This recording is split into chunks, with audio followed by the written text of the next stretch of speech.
Most cheeses start the same way. Milk is heated in a pot until it's just slightly warm, about body temperature, and then cultures are added to let the cheese begin to acidify. After the cultures do their work, the rennet is added, which allows the cheese to set up into firm curds. For today's mozzarella, we let it sit for about an hour before we're ready to continue with the next step, which is cutting of the curds. To cut the curds, you want to use a long spatula or spoon. Today I'm using an offset spatula that you might use for cake decorating. And you cut the curds into about 1-inch cubes. First one direction, then the other, and then at an angle to cut all the way across throughout the whole pot. Once the curds are cut, then you are ready to start stirring very gently to separate the curds from the whey.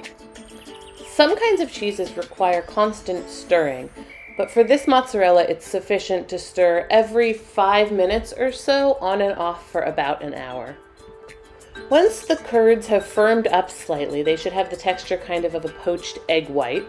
You're ready to continue with the next step. Stop stirring and let the curds settle underneath the whey. Set a strainer over a large container and gently transfer the curds and whey. You're going to need the whey again for the next step, so make sure you're reserving the whey as you spoon off the curds. Once all the curds are transferred into the strainer, let them sit for about an hour to consolidate into a more solid form. Once they have consolidated, you're ready to cut them into slices and put them back into your pot of whey. Now this mozzarella is being made the traditional way, which is also known as slow mozzarella, where we allow the acid to develop naturally through culturing. You can also do quick mozzarella, in which you add additional acid and don't need to let it sit as long. I find that the texture of traditional mozzarella is much preferable, and I always make it this way.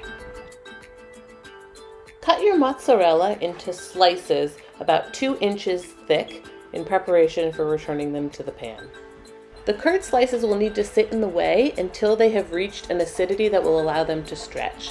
Depending on the freshness of your milk, the temperature of the room, and all kinds of things that are hard to quantify, that will take anywhere from 1 to 4 hours. So every hour you're going to want to check the stretch of your cheese. The way to check the stretch of the cheese is to put a small piece of the curd into a pot of simmering water and let it warm until it is somewhat melted. If you can stretch it easily and it pulls without breaking apart, your cheese is ready to pull. Pulling the cheese is my favorite part of making mozzarella. It's fun to see it go from solid curds to stretchy goodness. Start by heating a pot of water till simmering. It should be quite hot, about 180 degrees, but not boiling. You're going to use that pot of water to heat the cheese until it becomes stretchable. It's very hot, so the easiest way to do it is by using a slotted spoon to put the cheese in and out of the water, pushing on it and kneading it slightly as needed. Once the cheese is warm and pliable, you are ready to stretch it. Now there's 2 different ways I like to stretch the mozzarella. The first is if I'm going to be using it for something like pizza. For pizza, you want the mozzarella to have a soft and supple texture and not be quite as firm and rubbery as you would if you were making string cheese. To do that, you heat the cheese until it's soft and pliable, and then gently stretch it until you have a rectangle about 2 feet long. Take that rectangle and roll it into a cylinder. Place that cylinder back in the pot to rewarm slightly, and then use your hands to form it into a cohesive ball. Place that ball of mozzarella in a bowl of whey that you have set aside, salted lightly so that it can infuse that salt into the cheese. The other way I like to make mozzarella is as string cheese. Now in our family we like Armenian style string cheese, so that's what I make, but you can also make it this way as plain string cheese if you don't want to add the Nigella seeds. So I take this cheese, warm it up, same way I did for the ball, but you're going to get it even hotter because you need to be able to really stretch it. Sprinkle the Nigella seeds onto the cheese, knead it in gently, put it back in the heat to rewarm, and check for stretch. When it's warm enough to stretch, form your blob of cheese into a donut by creating a hole in the middle.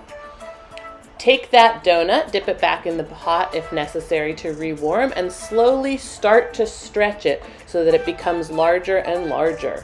Now, I'm still a beginner at this, so my cheese I can only get to be about 2 feet long before I have to go and twist it.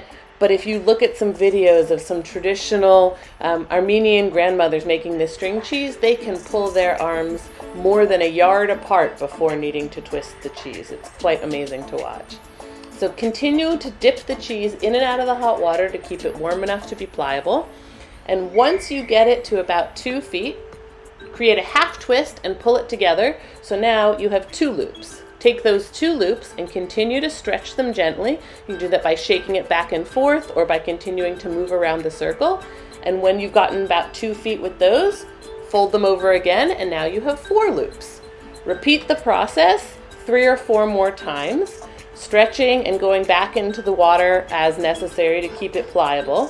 And once you have done about 8 or 16 different ropes, which will be about 4 turns, you're ready to twist it up into a knot, tuck it through itself, and put it in the salted whey to set.